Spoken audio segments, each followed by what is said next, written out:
As a former Mormon, or as I call myself, a foreman, I've always wondered about your fascination with Mormonism. Can you explain that? Well, we grew up in Colorado, so there was a lot of Mormons around. Like, you know, a couple of my really good friends in elementary school were Mormons, and so there was a lot of the influence there. I'm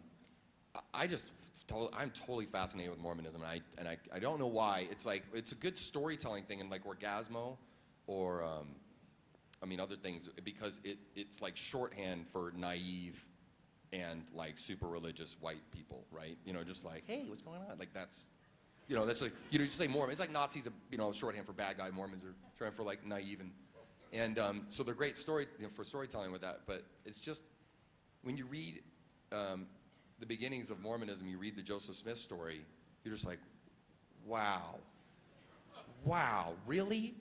The idea that, like, and it's in cults and it's in religion and stuff, the idea of anybody that can get, like Joseph Smith, like people that give him money and let him have sex with their wives, I know respect is the wrong word, but there's something like incredible about that, you know?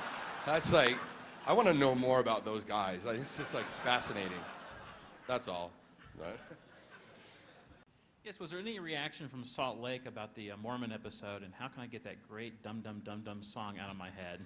I'll tell you what, you know, we go, different places we go in the country, it's really fascinating, because we'll go some places and they'll be like, South Park guys, wow, you know. We'll go to other places and they'll be like, it's the basketball guys. And we're just like, oh, God, no. And, but when, I've said this to a lot of people, I get a whole different vibe when I'm in Salt Lake City. It's not what you would think. I'm like treated way more like a hero there than anywhere else. And of course, it's not by the older crowd, but so many of the you know, younger kids, or at least kids at the time, you know, were just like, are such huge Orgasmo fans.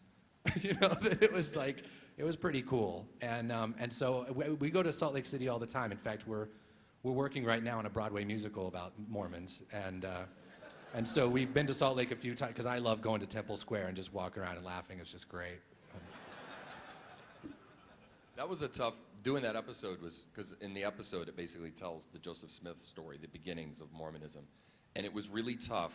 We run into this sometimes, making fun of John Edwards, or Scientology is a perfect example, or Mormons, where you're trying to tell, like, okay, we want to tell him that Joseph Smith, and he went and dug up the plates, and then a salamander talked to him, and it's like, well, people are going to think we just made that up. And so you have this whole problem where, you know, where Scientology, when we did the Scientology creation myth, it's like, it's so stupid that it looks like we must have made that up, so we had to put this thing at the bottom that said, you know, this is actually what they believe. And I remember that was a big problem with the Mormon episode, too, was making it funny, but making sure people understood that this is real. You know, this is really what they think, and maybe the Dum Dum Dum song kind of helped that make sense.